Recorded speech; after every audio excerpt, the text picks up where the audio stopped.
Welcome back. It's Heather at Sunshine Hollow. I thought it was about time to take everybody around and show what's going on in the gardens.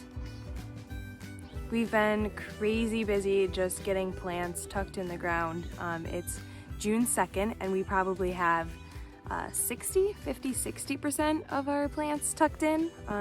There's still a lot more to do, of course, and with flower farming it never really ends, but it's definitely substantial, and maybe it'll give folks a little garden inspiration of their own. I'll also just start mapping and laying things out for you so you can get excited about what you're going to be seeing throughout the season. Right now it's not the most exciting just because everything's little and babies, but wow, I can't wait to see the abundance that comes out of these fields. So right now we're in the farthest end of the garden. Over there is the gate, and this is just a quick shot of everything we got going on. And right here next to me is two long beds that run the entire length of the garden. And this one, this closest to me, is just all snapdragons. Snapdragons of all different kinds.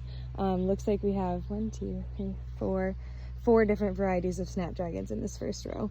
And in this far row here, towards the end, all of the plants are Love Lies Bleeding Amaranth. Oh, so beautiful and drooping and dramatic. And then some golden yellow dahlias, some golden yellow zinnias. And finishing out that bed is some Bells of Ireland. I'll definitely have more Bells of Ireland, but this was just the first succession that came out of the greenhouse. So here are those two rows, and tucked against the fence line the whole length are basil plants and tomatoes. The tomatoes we are just going to try and trellis up against the fence here. Hopefully that works it out. And Mitch has an idea that instead of normal tomato trellising, he's kind of going to try and spread them out like you would trellis a grapevine, just to get a lot of sun exposure to the leaves and the fruit, and hopefully ripen things up quick, keep a lot of space between the leaves so we're not getting moisture buildup and we're not getting those early and late season blights. Also, for all you tomato lovers out there, make sure you're burying your stems all the way under the soil, just so that the first true leaves are sticking up out of the ground. These have already been growing for a bit, and we didn't get them quite all the way in just because the soil is a little clayey at this end of the garden, but just make sure you're burying those stems because all that stem will turn into beautiful root. So as we scan west in the garden, we've got lots of rows diagonally and horizontally, and this is just to catch the most amount of moisture so that hopefully our raised beds will soak them all up. So all these beds that you see, we've hand dug, which was a crazy amount of work, but I think will be so worth it because we never have to till these beds. We just disturb the soil up with a hoe just to get it able to plant in. And year after year, we just put layers and layers of compost on top of these beds. So as we've come to the west part of the garden, you can see all of these hills that we've built. These are all for cucurbits. So in the first 3 or 4, I have one kind of cucumber, the next 3 or 4 kind of cucumber, and the last couple are zucchini and squash. And then adjacent, we have a row of zinnias.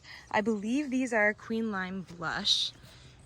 They're looking great. Some are bigger than others, but they are looking awesome. And then next to that, I have a bed of Sweet Annie transplants. As you can see, the weeds are starting to come in and do their job, which is to cover the earth. But nonetheless, everything's looking great. And next to that, another row of zinnias.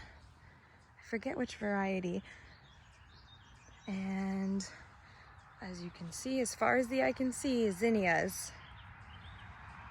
In these beds here, we've got an assortment of different things, and I can take you over and show you those. So in the first of these horizontal beds, we have lots of weeds. And in between the weeds, we have carnations. I think the first 4 beds here are all carnations. I personally have no experience growing carnations, and I'm really excited to see how well they'll grow in our environment. And they look fantastic right now, even amongst the weed pressure. I really enjoy the foliage. It's super cute. Everything is long and skinny, but also thick stemmed. I think they're gonna be pretty awesome. Working our way back west, we have some celotias. So this variety here is a Texas plume variety, and they are just gonna be so dusty and gorgeous, I think. And then pink champagne is in this row. And the very next row, those beautiful red transplants, are red flame celotia. And of course, more zinnias tucked in the last horizontal row here. Ta-da. And one of my most favorite plants, Tulsi. And next to that, we have a black eagle wheat that will just be for dried bouquets. In with that black eagle wheat, we have spinach that overwintered and hasn't bolted yet. We had a few more that we've pulled in patches, but this plant is still tasting pretty good, so we're gonna keep munching on it. More zinnias. And the farthest bed there, that big long one, is another row of snapdragons. I think 2 or 3 different varieties. All this wood chipped area is an area of the garden that we still need to build beds in. So we'll do the double dig method and follow it all the way down and do 2 rows. But this row is housing a lovely mix of celotia. It'll be all different colors.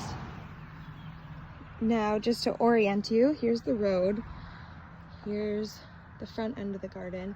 So here we are, and I've got a bunch of cornucopia mixed straw flowers tucked in. And then against our fence here, I've done some videos about it. Lovely phlox.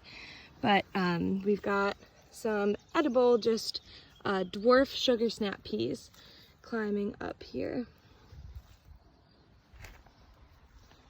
In the next bed over, we've got gomprenas of all different shapes, size, and colors. And in the bed next to that, Virgo matricaria, who just has little teeny tiny white flowers, kind of like chamomile. And Mitch just got home, so we're happy to see Mitch. So all along this, thank you, Carl. So all along this trellising, the whole length of the garden, are 2 rows of sweet peas. Where Mitch is standing, you can see some marshmallow. Here we have a bed of purple and red straw flower next to the marshmallow. Up here we have scabiosa and just a bed of random ranunculus and anemone. Over in that bed we have bachelor's buttons and lemon balm. An undeveloped bed.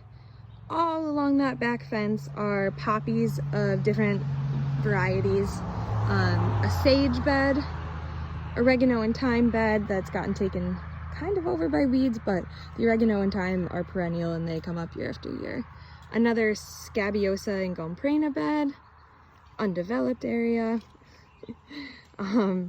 After that scabiosa, there's calendula, a tulip bed, and right in this area is a sublime larkspur mix with some tobacco and arnica growing up.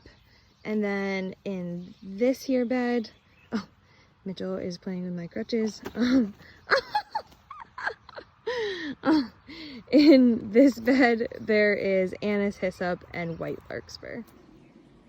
Just to clarify, I am on crutches for just a little while. I made a mistake jumping over a bed in the garden and rolled my ankle pretty good. They are nervous that if I walk on it, I'm going to hairline fracture it. So I am just taking it kind of easy, trying to stay out of the garden the best I can. It's definitely put a little bit of a damper on this part of the season when things are like really picking up and things really need to go in the ground. But I'm trying to stay positive and know that I don't want to push it because I don't want to have like permanent ankle damage.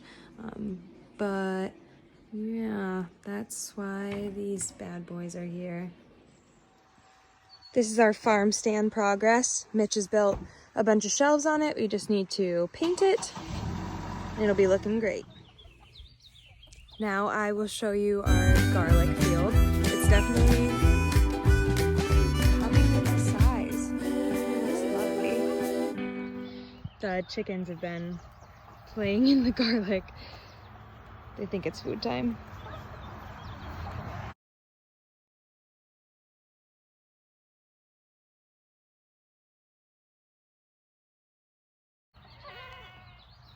And we got the goaties.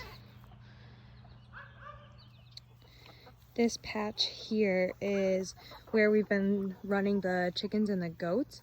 And so all of this area will be filled in with, I have some gay feather and I have other bulb perennial. Oh, I have gladiolas, lots of gladiolas that'll go here.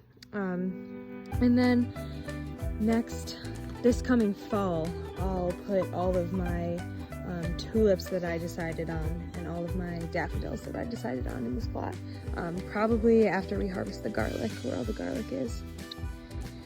So down there is the goat barn, but we have been keeping the goats on pasture in other places. As you can see, this beautiful lush hay field that's not in use anymore. We built this little pallet structure for them just to get out of the rain and sun, and they'll graze all night long and all day long, so they really don't need hardly anything right now. Goats are really easy keeping in the summer. Goat care right now is basically just me bringing them bowls of minerals every once in a while, deworming and trimming their hooves. That's pretty much summer goat care, other than moving around this fence. So we have 4 of this awesome fencing, and it's so easy to pick up and move around. It's so lightweight, and it's electrified from this electric box here. So they're respecting it really well, unless we're out of food. If they munch down this pasture to be too low, they will start getting bored and want more food, and they will definitely escape. That happened a little while ago, and we had an incident with them munching some of the garlic, but got them back in. Good old grain, we'll get them back in any old time. But other than that, goats are so easy to keep in the summer. So here we are on top of the farm.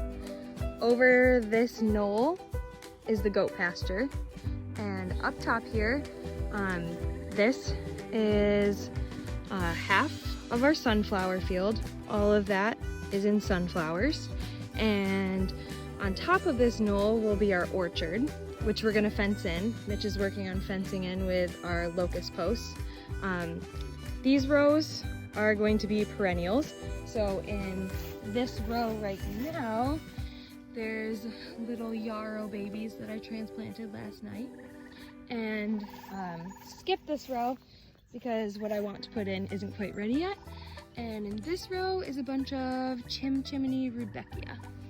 And so this area here that skirts this tilled up plot is going to be the duck yard where our 6 ducklings are going to live. So the ducklings are gonna serve as our slug and snail patrol, as I just made a video about. I can link it down below. But this is gonna be their duck yard, and it's going to be fenced in separately from this plot, as well as fenced in separately from the orchard that's right on top of the knoll. And the ducks will be able to do a 3-week cycle of their own duck yard, the garden plot, and then the orchard. So we'll run them on all 3 weekly, just to keep that snail and slug population to a minimum. We also have about 300 black raspberry plants in these landscape fabric beds.